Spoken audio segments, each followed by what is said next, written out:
Hello, everybody, and welcome back to another episode of How Did We Not Know That? My name's Nat. My name's Jack. And Jack, do you want to let us know what you will be talking about today? Because I don't have an idea.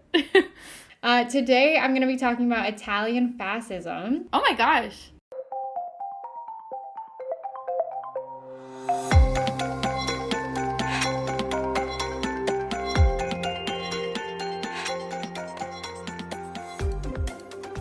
Wow, okay. Ooh, fascism. That's going to be intense. I'm excited. Right. Okay, so let's just get right into it. So fascism started, am I saying it right? Fascism? I think like S-H. Fascism? Fascism. You could look it up if you want to. Fascism. Fascism.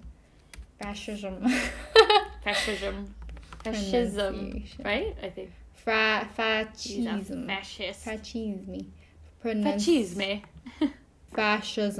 Fascism. Fascism. Like fashion. Fashion, but fascism. But it's not spelled the same. I know, yeah. It's fascism. Whatever. Fascism. Okay. Say that the whole time. Fascism. Fascism. Everyone's like, what is she talking about? Yeah. Okay, so let me see. Right, okay, so fascism is also known as Italian fascism or classical fascism, is a political movement that centers around extreme nationalism and forceful suppression of any opposition. And it is fully overseen by an authoritarian government. And the belief is that the state takes precedence over individual interests. So this ideology was developed in Italy. Wow, I didn't know that. Wait, okay, so I have a question already. I'm sorry. But, So what's the difference between fascism and authoritarianism? Like, because I thought authoritarianism is like complete control over the state. So fascism is the same, but is it more of an emphasis on like nationality, like strong national identity, or what? Yes, I would say fascism is a mindset and authoritarian government is the vehicle which leads fascism as a mindset. Wow, what a wonderful explanation. You sounded so nice. I was a little nervous. I was like, I don't know, maybe. It's like, what is it, Miss USA, where they ask something and they have like 10 seconds to respond? Yeah. Anyways, world peace. Yeah. Okay, so fascism started in 1915, and then it lasted up until 1943. So at the outbreak of World War I in August of 1914, the Italian political left became severely split over its position on the war. And just so we're on the same page, the political left and political right, the left would be more liberal and the right would be more conservative. Okay. The Italian Socialist Party opposed the war, but a number of Italian revolutionaries supported war against Germany and Austria-Hungary on the grounds that they had to be defeated to ensure the success of socialism.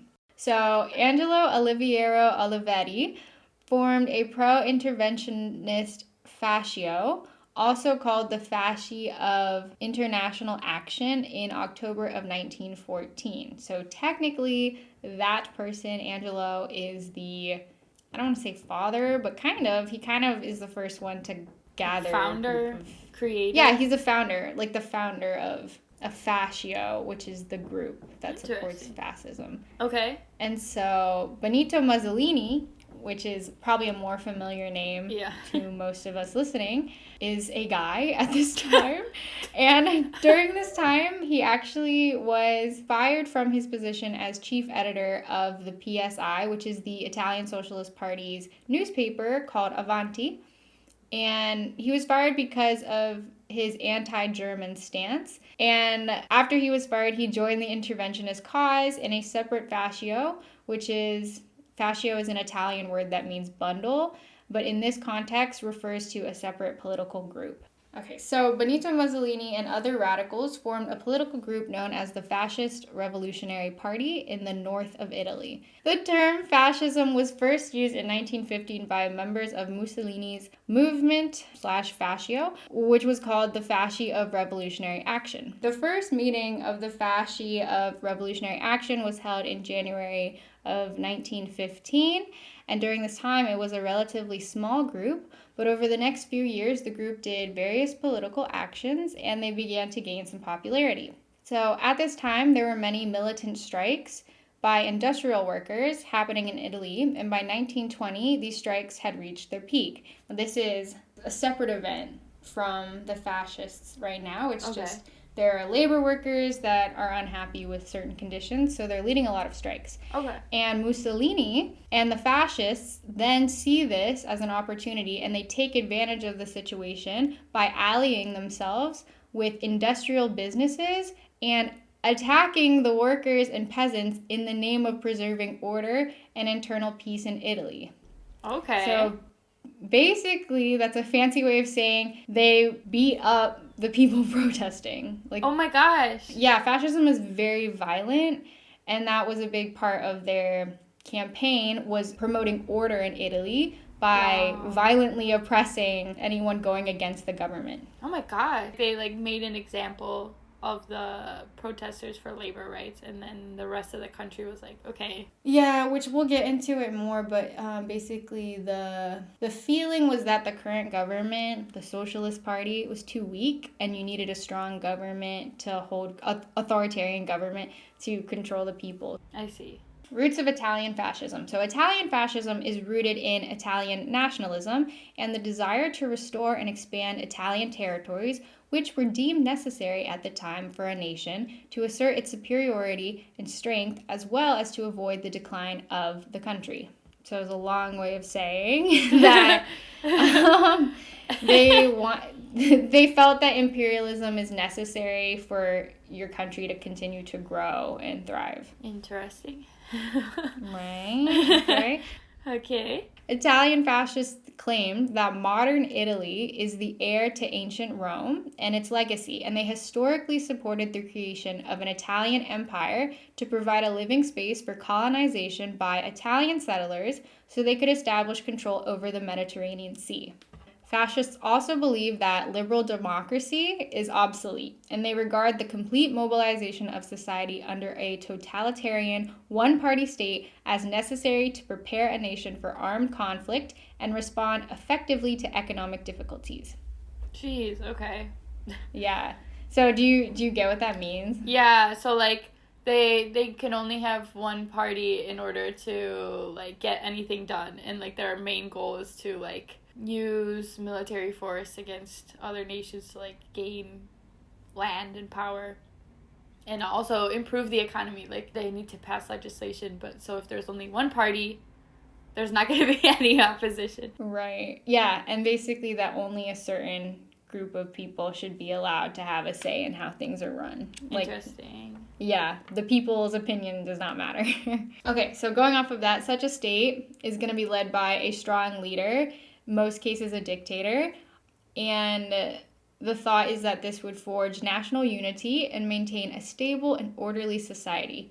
Fascism rejects assertions that violence is automatically negative in nature and views political violence, war, and imperialism as means that can achieve national rejuvenation. That's really scary. They're not just saying not only is violence excusable, they're saying it's necessary and it's a good, it's a positive thing. That's scary.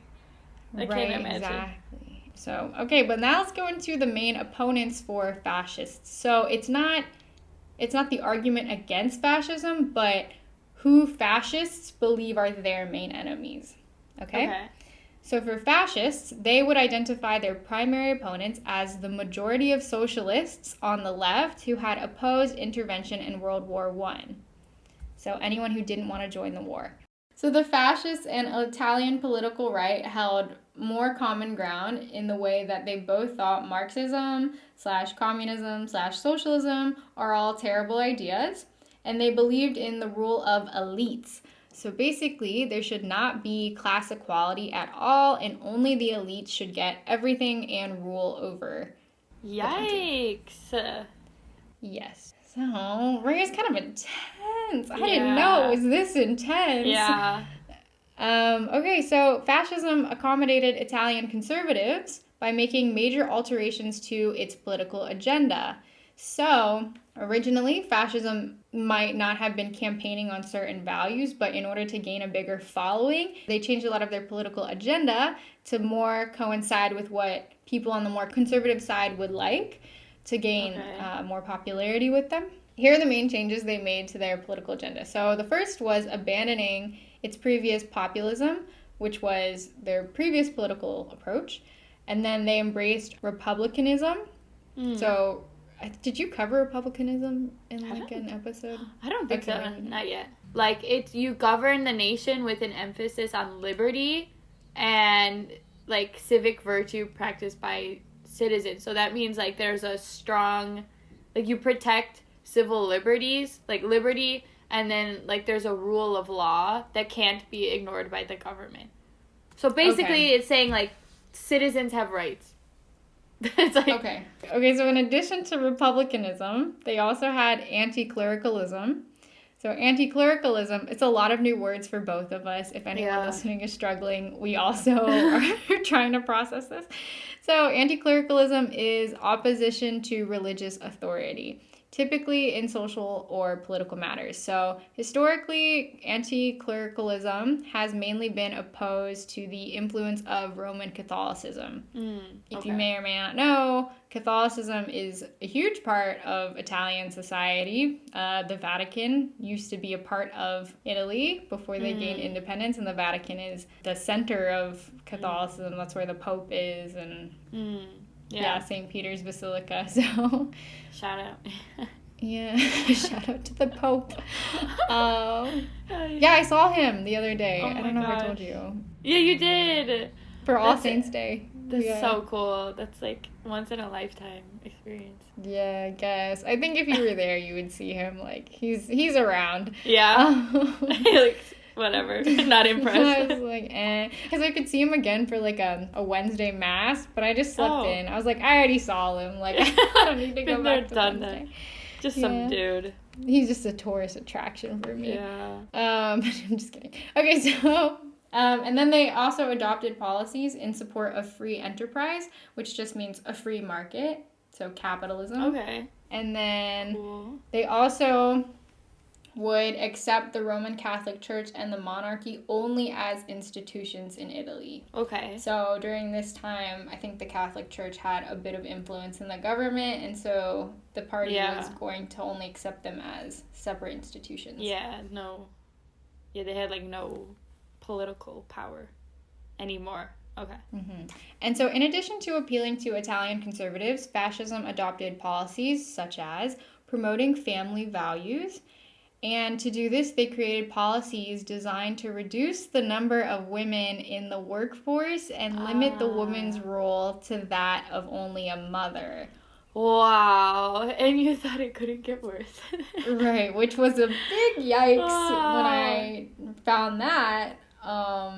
Yeah, I hate that. Yeah. I hate that. Yeah. Family values. That's, it makes you cringe. Yucky. Yeah, so that's a big surprise. And then fascists also banned literature or any information on birth control. And they increased penalties for abortion in 1926, declaring both of these acts as crimes against the state. Wow. Yeah. Oh my God. So they really took away a lot of women's rights under this. Jeez. The fascists also sought to maintain fascism's revolutionary character, with one of their leaders saying, quote, "Fascism would like to be conservative, but it will be by being revolutionary," unquote. Okay. Like, they're revolutionary, but not in the sense that they're, like, new ideas. They're like, we need to bring it back to the older. I see. Okay. Yeah, so they want to bring it back to the past, the conservative mindsets, but to do that, they have to be revolutionary and extreme in their approach. And before fascists accommodated the political right, fascism was actually a small urban northern Italian movement that had around 1,000 members. But then after they changed their policies, they ended up growing to about 250,000 members by 1921. Wow, that's so quick. If you're curious, the population of Italy at that time is around 35 million. So 250,000 is not huge, but it is substantial growth. Yeah. It's big enough to do some damage. Exactly. So now we get into when the fascists seized power in Italy. So in 1921, the Fascist Revolutionary Party, also known as PFR, was succeeded by the National Fascist Party, PNF, and this was the party that was led by Benito Mussolini. So starting in 1922, fascist paramilitaries, which a paramilitary is an organized armed militant force that is not part of the country's armed force. Like a militia? Oh, no, militias are meant to supplement the regular army. Non-professional. I see. Yeah, so this is just a group of people who are armed. I see. Oh, don't like that. These paramilitaries began attacking socialist offices and the homes of socialist leaders. So that was just the start. And then they took it even further and started violently occupying cities. So when they start violently occupying these cities, there's actually very little serious resistance from authorities towards fascists. And because of this, they proceeded to take over several northern Italian cities. On October 24th, 1922, the Fascist Party held its annual congress in Naples, where Mussolini ordered black shirts to take control of public buildings and trains and converge on 3 points around Rome. And to go back and define black shirts were mainly discontented ex-soldiers who were ultra-nationalist, and they posed as champions of law and order, and they violently attacked communists, socialists, and other radical and progressive groups. They would break up strikes, they would destroy trade union headquarters, and they drove socialist and communist officials from office. Oh my God, that's horrifying. So now they're making a plan to overtake Rome, and the fascists managed to seize control over several post offices and trains in northern Italy, while the Italian government, which at the time was led by a left-wing coalition, was internally divided and unable to respond to the fascist advances. So, at this time, it's still the Kingdom of Italy, so there is a king. And the King of Italy at the time, King Victor Emmanuel III of Italy, thought that the risk of bloodshed in Rome to get rid of the fascists was too high, and as a result, King Victor Emmanuel decided to appoint Mussolini as Prime Minister of Italy. So this is how he became Prime Minister. Yeah. Okay. And then Mussolini then arrives in Rome on October 30th to accept the appointment. And if you look at fascist propaganda on the event, the March on Rome event, a lot of it exaggerates the overtaking of Rome and the seizure of power as this heroic event for fascists. I see. Okay. Yeah. After Mussolini becomes prime minister, he then works on getting the fascists to gain control over the Italian parliament. Because even though Mussolini is now prime minister, it's not like parliament is dominated by fascists yet. So, yeah, they end up getting a majority in. And then once the majority of fascists are in parliament, they ended up balancing the budget sheets and making deep budget cuts from civil service initiatives. So this would be like cutting welfare spending, cutting, I don't know if they have Social Security, but you would cut Social Security. Yeah. Like that. Social welfare. So then they created an acerbo law, which guaranteed a plurality of the seats in parliament to any party or coalition list in an election that received 25% or more of the vote. That's a long way of saying that if your party gained 25%, then you would get the entirety of the seats. If that makes sense. Yeah. Okay. Yeah. Through considerable violence and intimidation, the fascists, no surprise, won a majority of the vote, and thus a majority of the seats went to them. Oh, okay. Yeah. So, in the aftermath of the election, a crisis and political scandal erupted when Socialist Party deputy Giacomo Matteotti was kidnapped and murdered by a fascist. Oh my God. The Liberals and leftist minority party in Parliament walked out in protest after this event, which became known as the Aventine Secession. So then, from 1925 to 1929, fascism steadily became entrenched in power. Opposition deputies were denied access to parliament, censorship was introduced, and in December of 1925, a decree made Mussolini solely responsible to only the king. Oh, wow. So during this time, They also introduced aggressive foreign policy, which included attacking Greece in an effort to expand Italian territory, as well as planning to wage war on Turkey and Yugoslavia. Oh my gosh. So, for those of us who do not know, Italy colonized Libya, apparently in 1911. We just looked it up. And when revolts emerged in the country, fascist Italy abandoned the previous liberal era of colonial policy, where most of the time they would cooperate with local leaders to resolve conflicts, but since these are fascists, they would instead claim that Italians were superior to African races and thereby had the right to colonize the inferior Africans. Oh. And they also sought to settle 10 to 15 million more Italians in Libya. Oh my God. So then this initiative then resulted in an aggressive military campaign known as the Pacification of Libya against natives in Libya. And this included mass killings, the use of concentration camps, and forced starvation of thousands of people. Wow. Oh my God. I didn't know any of this. I knew they colonized Libya, but I did not know any of the details, I guess. Right? So fascism's, we throw around the term so much. Fascism's a big deal. It's very, very bad. That's true. Like, we shouldn't use it lightly, but...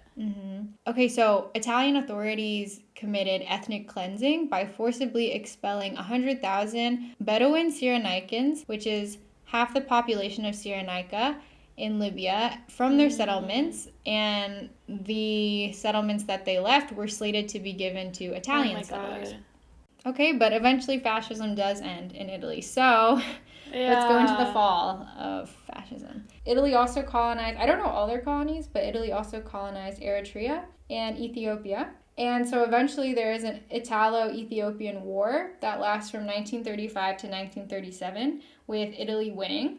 But during the period of the Ethiopian War, a lot of nationalists were rallied more strongly than ever around the fascism regime. On the flip side, though, it also made other Italians come to the sudden realization that fascism meant war in earnest.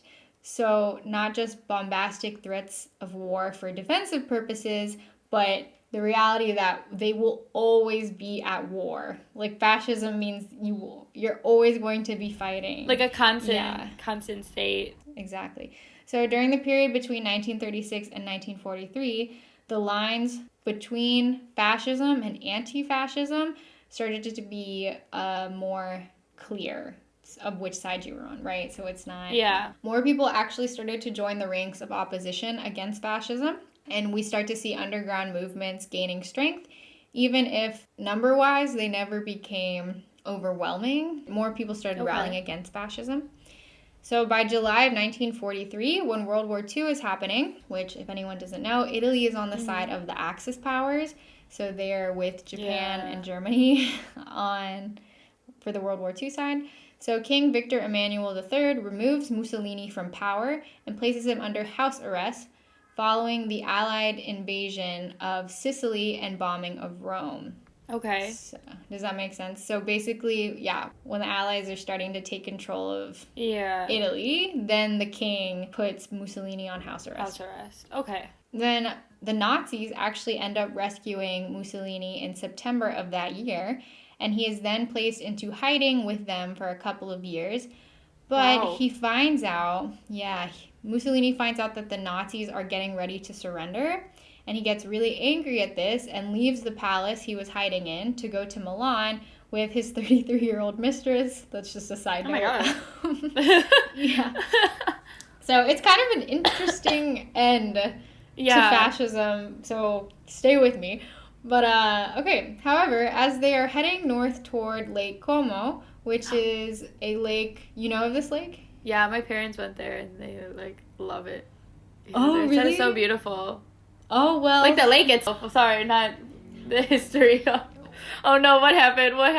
Okay, well. Bro, Mom and Dad, if you're listening, sorry. Yeah, maybe skip ahead. This might ruin it for you. So they're heading north towards that lake, and it's at the border of Switzerland. But partisans, who are people who are against the Axis powers, so they're not on Mussolini's side, they recognize him despite his attempt at wearing a disguise. Oh my god. Oh, I wish I could see, like... It was, he was just, like, so recognizable. I think he was just wearing, like a trench coat and a helmet. Maybe, like, a fake mustache. I don't even know. It was a bad disguise. So they recognize him, and then they seize him and his girlfriend. And then the partisans were actually concerned that the Nazis would try to liberate Mussolini again, aka, like, bring him back to power. Yeah. So they hid them in a farmhouse for one night, and then the next day, on the 28th of April, 1945, they took them to a small village of Gelina de Mezzagà on the shores of Lake Como, where they were executed by machine gun fire. Oh my god. Yes. That's crazy. So then, we're coming to a close. In the pre-dawn hours of April 29th, the corpses of Mussolini and his girlfriend and 14 fellow fascists were placed in a truck and dumped like garbage in Milan's Piazzale Loreto. So it's a square. It's a square in Milan. And this was a deeply symbolic public square for the anti-fascist forces because 8 months earlier, fascists who were acting under orders from Hitler publicly displayed the bodies of 15 executed partisans.